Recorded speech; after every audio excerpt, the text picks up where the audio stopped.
Assalamualaikum warahmatullahi wabarakatuh. Di kali ini saya akan menerapkan tentang penerapan teknologi keamanan aplikasi TikTok. Sudah familiar ya TikTok ini di kalangan mulai dari anak-anak, kemudian remaja, kemudian ibu-ibu, atau yang sudah kakek nenek itu juga bisa menggunakan TikTok ini.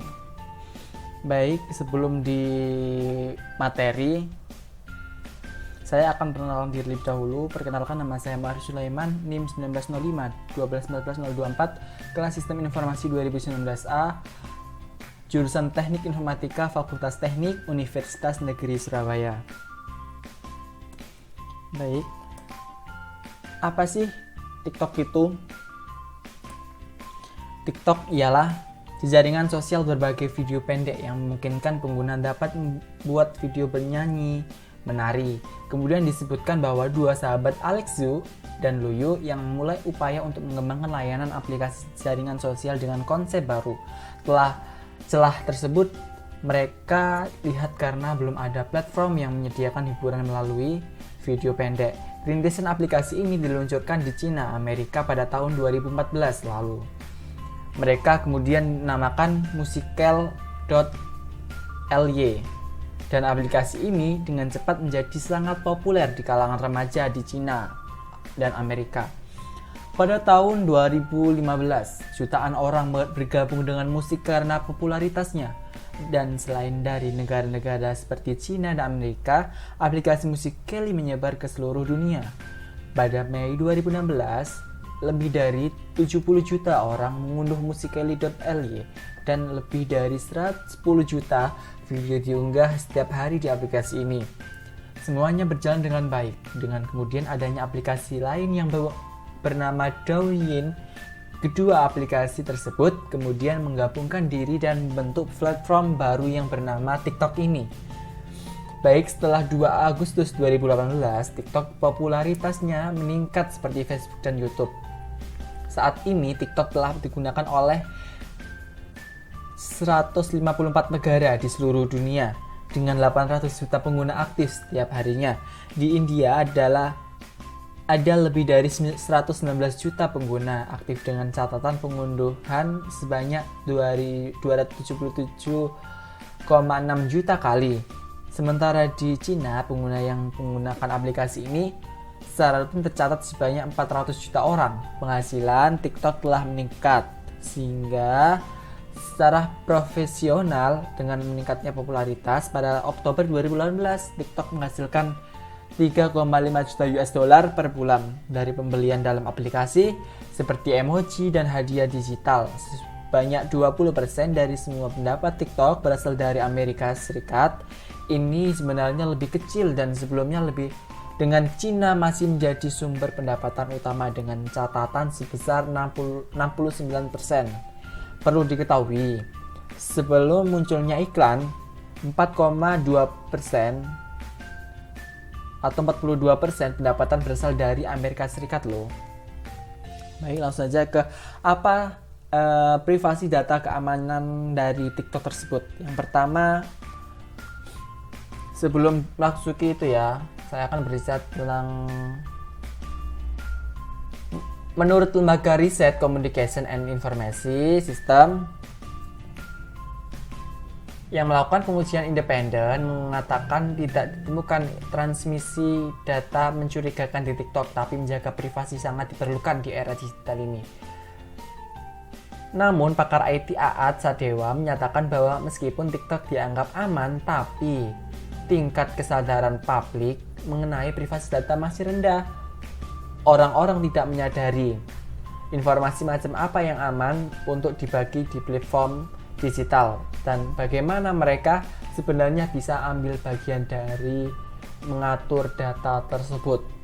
Yang pertama, privasi data keamanan untuk pengguna platform ini.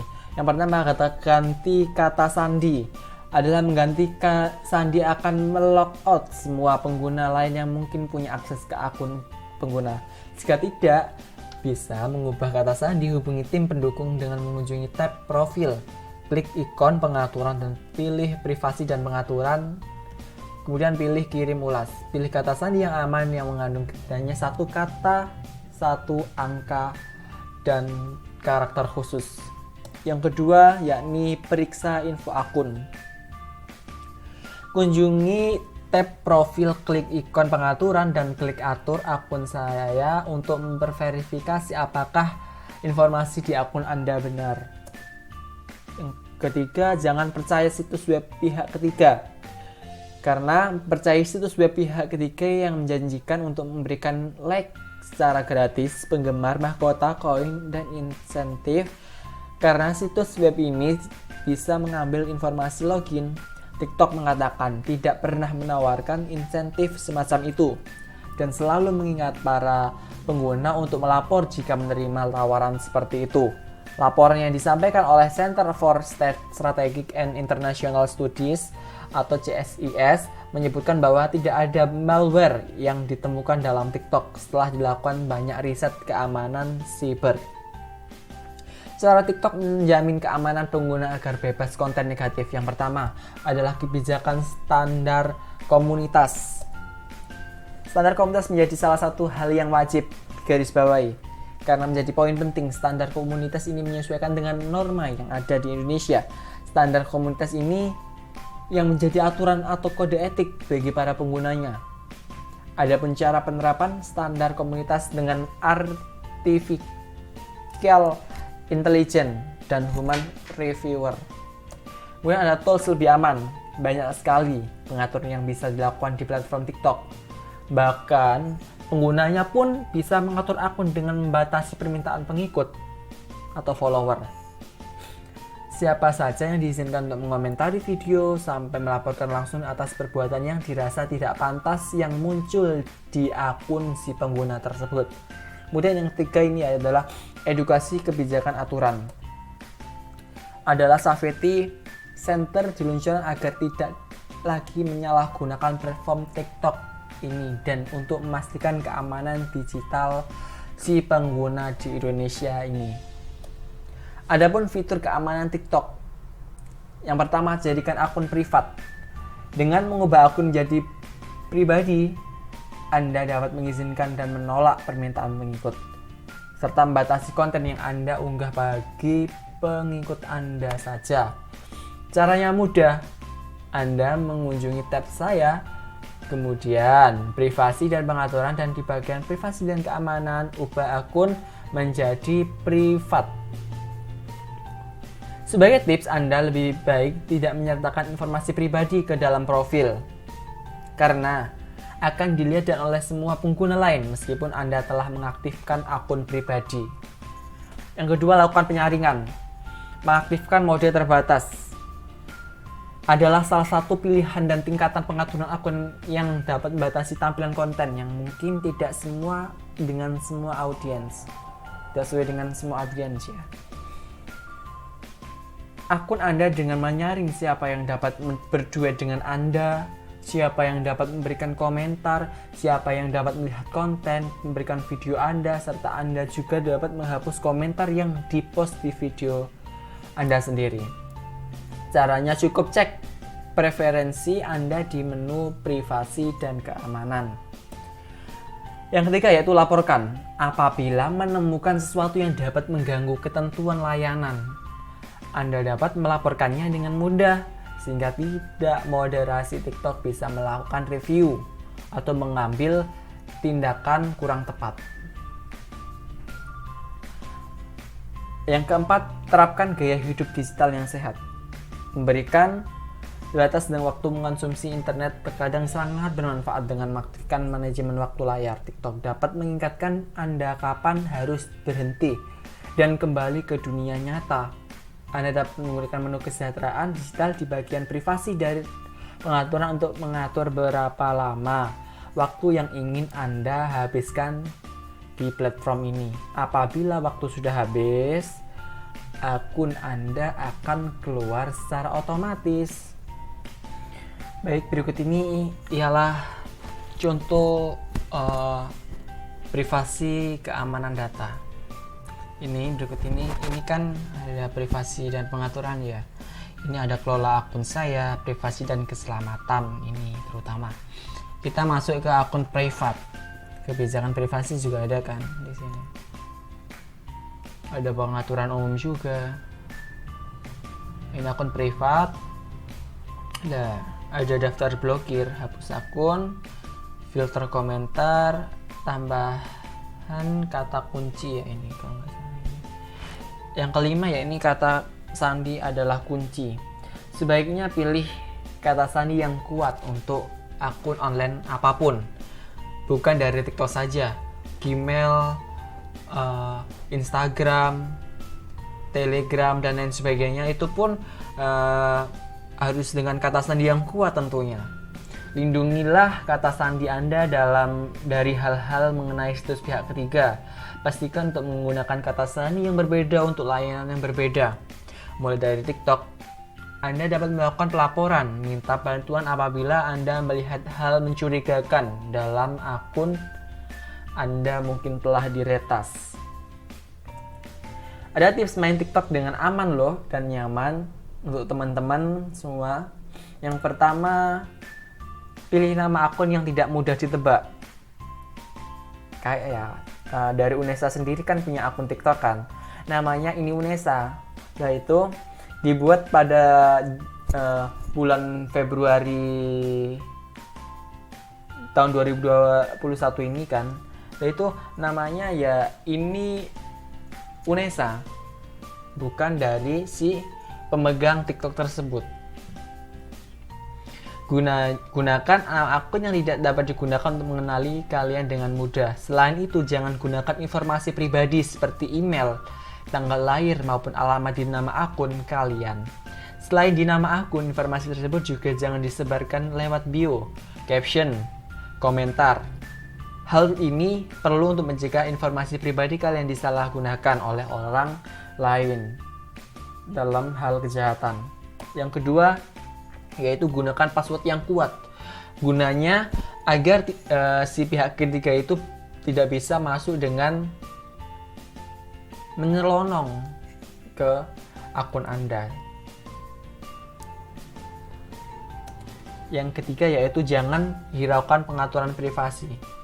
Jangan lupa sesuaikan pengaturan privasi sesuai dengan preferensi kalian, terutama jika kalian ingin membatasi siapa saja yang bisa interaksi dengan kalian pada saat masuk akun TikTok Anda sendiri.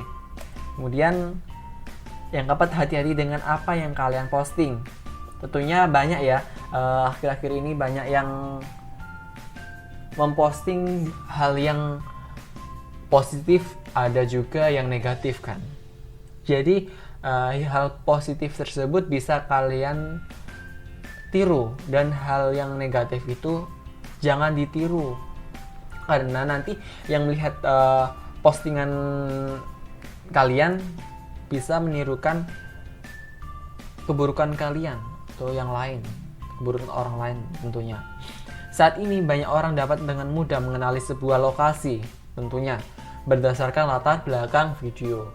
Kalian misal ya di kampus, kan latar belakang kampus juga, jadi dilihat situasi saja itu tentunya.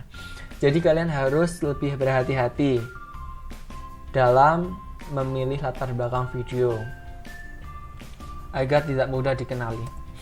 Yang kelima, hati-hati saat mengirimkan pesan langsung.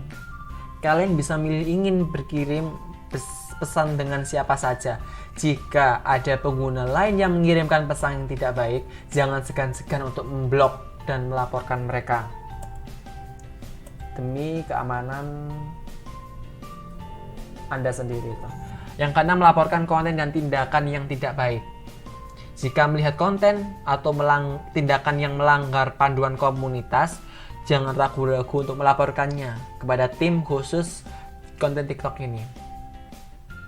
Nanti konten tersebut akan langsung ditinjau dan ditindak oleh tim khusus tersebut. Yang ketujuh, hati-hati terhadap hak cipta. Jangan hanya karena ingin cepat tenar, viral, dan lain sebagainya, kemudian kalian malah mencuri konten milik orang lain. Hampir seluruh konten di internet memiliki hak cipta. Jika kalian posting ulang semua konten tanpa izin pemilik hak cipta, kalian dianggap melakukan hal-hal yang melanggar hak cipta tersebut. Dan ada undang-undang ITE-nya. Yang ke-8, waspada terhadap akun dan konten palsu. Jika melihat konten yang tidak jelas dan terlihat membingungkan di TikTok, jangan ragu-ragu untuk langsung melaporkannya. Selain itu, kalau kalian ragu terhadap keaslian konten, jangan langsung disebarkan ke semua orang ya. Yang ke-9, hubungi tim TikTok jika butuh bantuan. Jika kalian butuhkan bantuan, misalnya akun kalian dipalsukan, mengalami cyberbullying, atau menemukan konten negatif, jangan ragu-ragu untuk menghubungi si tim TikTok tersebut agar bisa ditindak langsung. Baik, berikut ini materi sudah habis. Sekian materi penerapan teknologi keamanan di aplikasi TikTok. Akhirul kalam, wabillahi taufiq wal hidayah. Assalamualaikum warahmatullahi wabarakatuh. Thank you.